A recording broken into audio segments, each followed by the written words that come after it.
Imagine a world where the vast, blue expanse that cradles our planet begins to stir with unrest. Picture the gentle waves that once whispered secrets to the shore, now roaring like ancient beasts awakened from slumber. What if the oceans, the lifeblood of Earth, turned against the very hands that poisoned them? In the quiet depths, where sunlight fades into eternal night, something shifts, a betrayal born not of malice, but of consequence. The seas rise not in vengeance, but in a silent scream of imbalance. And as the horizon blurs between water and sky, humanity stands on the precipice, gazing into the abyss that stares back with liquid eyes. This is the story of when the oceans turn against us, a tale woven from the threads of science and the whispers of what could be. As dawn breaks over a coastal city, the first signs appear subtle, almost poetic. Fishermen cast their nets into waters that seem unchanged. Yet beneath the surface, the chemistry of life unravels. The oceans, covering 70% of our world, have always been our silent guardians, regulating climate, birthing weather, and sustaining billions. But now, imagine the pH levels dipping ever lower. A slow acidification fueled by the carbon dioxide we exhale into the atmosphere. It's not a sudden cataclysm, but a creeping transformation. Coral reefs, those vibrant underwater cities teeming with color and life, begin to bleach and crumble, their skeletons dissolving in waters turned hostile. Fish populations dwindle as plankton, the foundation of the marine food web, struggle to form their protective shells.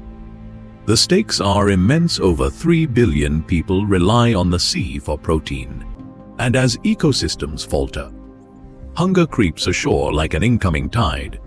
Visualize the empty markets, the silent harbors where boats rock idly, their hulls echoing with the ghosts of bountiful catches. This isn't mere speculation. It's the echo of real data from oceanographers who chart the rising acidity, a direct result of our industrial breath. The setup is clear. The oceans aren't turning against us out of spite, but because we've tipped the scales of nature's delicate balance. And now the waves lap higher, whispering warnings we can no longer ignore. Diving deeper into this mystery, we must ask, how does a body of water as immense as the ocean reach such a breaking point? Let's journey to the heart of it, where science illuminates the shadows. The process begins in the atmosphere, where human activities, burning fossil fuels, deforestation, release billions of tons of carbon dioxide each year. This gas doesn't vanish, much of it dissolves into the sea, forming carbonic acid that lowers the water's pH. In the last 2 centuries alone, ocean acidity has increased by 30%, a rate unprecedented in millions of years. Imagine the molecules dancing in the depths, hydrogen ions multiplying, binding with carbonate that sea creatures need to build their homes. Oysters and clams falter first, their larvae unable to form shells in this caustic brew. Pteropods, those tiny sea butterflies that form the base of the food chain for salmon and whales, dissolve like sugar in tea. But the mystery deepens. What happens when these foundational species vanish? The ripple spreads upward. Predators like tuna and sharks, already pressured by overfishing, face starvation as their prey diminishes. Visual explanations come alive in the mind's eye, schools of fish scattering in confusion, their once teeming migrations reduced to sparse wanderings. Deeper still, in the abyssal plains, methane hydrates, frozen cages of gas locked in sediment, begin to thaw as waters warm. This is no small threat. A sudden release could amplify global warming, turning the oceans into amplifiers of our own folly. Emotional wonder stirs here. As we ponder the interconnected web, a butterfly's wing in the Amazon might fell a tree. But our collective footprint unleashes tsunamis of change beneath the waves. Yet the exploration reveals layers of enigma. Consider the thermohaline circulation, that great conveyor belt of currents driven by differences in temperature and salinity. It's the ocean's heartbeat, distributing heat from the equator to the poles, shaping climates that allow civilizations to thrive. But as polar ice melts freshwater, diluting the salty seas, this pulse weakens. Scientists model it with elegant equations, showing how a slowdown could plunge Europe into a chill reminiscent of the Younger Dryas, an abrupt cold snap 12,000 years ago that reshaped human migration. Picture London shrouded in unseasonal frost, crops failing under gray skies, while the tropics swelter in intensified heat. The pacing builds from question, what if the currents stall, to visual clarity, ocean maps glowing with arrows of flow, then to deeper mystery. Why do some models predict a complete shutdown, while others whisper of resilience? The emotional pull tugs at our core, the oceans, once a cradle of life, now a mirror reflecting our hubris. And in this wonder, we feel the awe of vastness, trillions of gallons churning with secrets, from bioluminescent depths where creatures glow like fallen stars, to surface storms born of warming waters that hurl hurricanes with unprecedented fury. The narrative unfolds further, unveiling hidden truths in the data. Ocean dead zones, those eerie expanses where oxygen plummets to near zero, expand like ink blots on a map. Fertilizer runoff from farms feeds algal blooms that suck the life from the water, creating hypoxic wastelands where fish suffocate and ecosystems collapse. Over 500 such zones dot the globe, from the Gulf of Mexico to the Baltic Sea, each a testament to our agricultural excess. Imagine diving into one. The water turns murky, devoid of movement. A silent graveyard where jellyfish drift like specters, thriving in the chaos we've sown.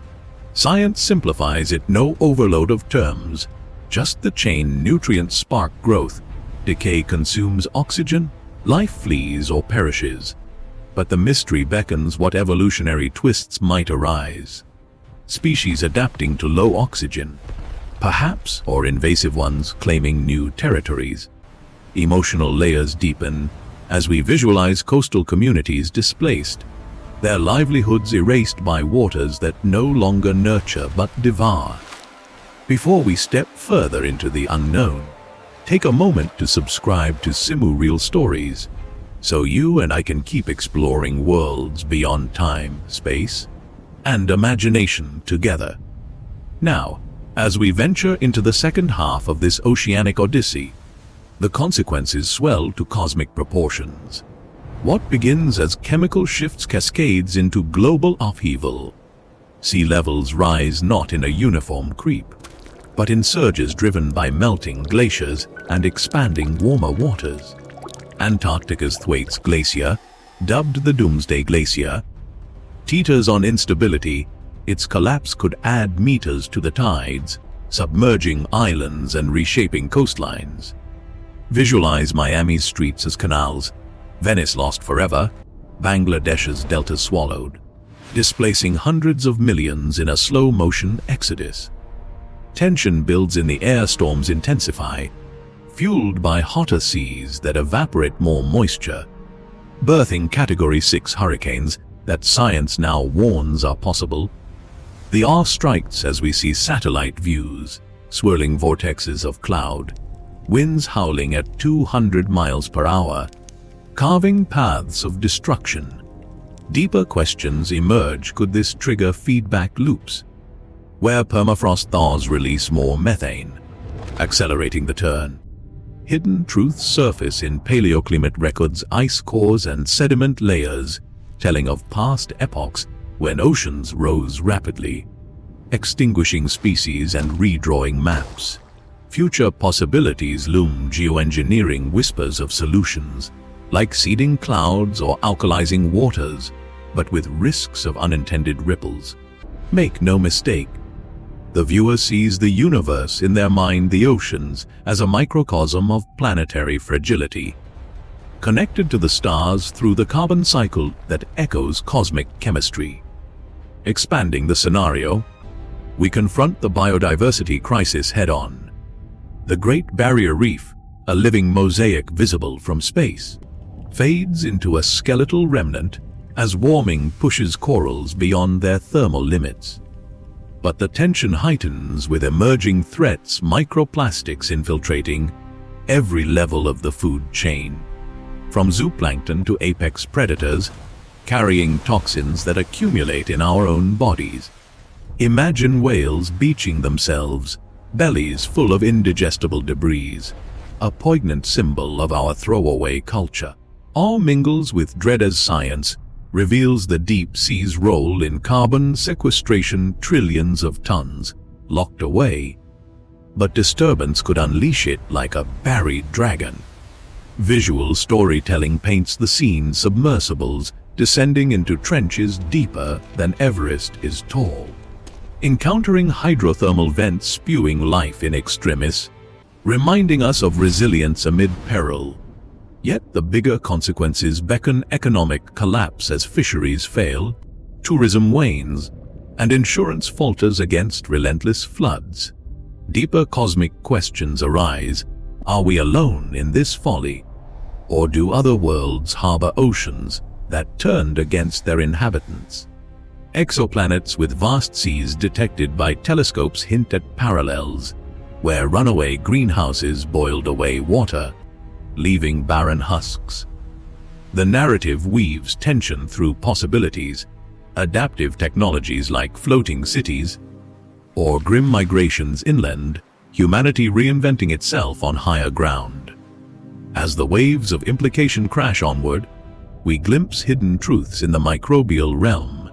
Phytoplankton, those microscopic powerhouses producing half our oxygen, diminish under stratified waters that prevent nutrient upwelling. The awe is profound without them. The air thins, a subtle suffocation that could redefine existence.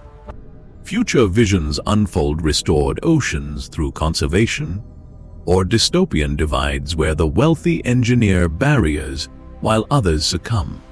The visual tapestry enriches: bioluminescent blooms lighting night seas, a beauty born of imbalance, stirring emotional wonder at nature's dual face. Slowing now as the horizon calms, we reflect on humanity's place in this grand aquatic drama. We've danced on the edge of the waves, harnessing their power yet ignoring their pleas. The oceans, ancient and wise, remind us that we are not conquerors but threads in a vast tapestry woven from stardust and salt. Existence itself hangs in the balance, not in apocalypse, but in the quiet choices that ripple outward. What if, in turning against us, the seas offer a final lesson: to listen, to heal, to harmonize with the blue heart of our world? In the end, as the last wave recedes, we're left with a truth as deep as the Mariana Trench.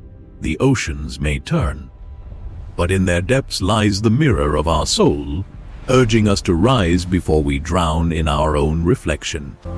And in that eternal ebb and flow, perhaps we find not just survival, but a profound rebirth.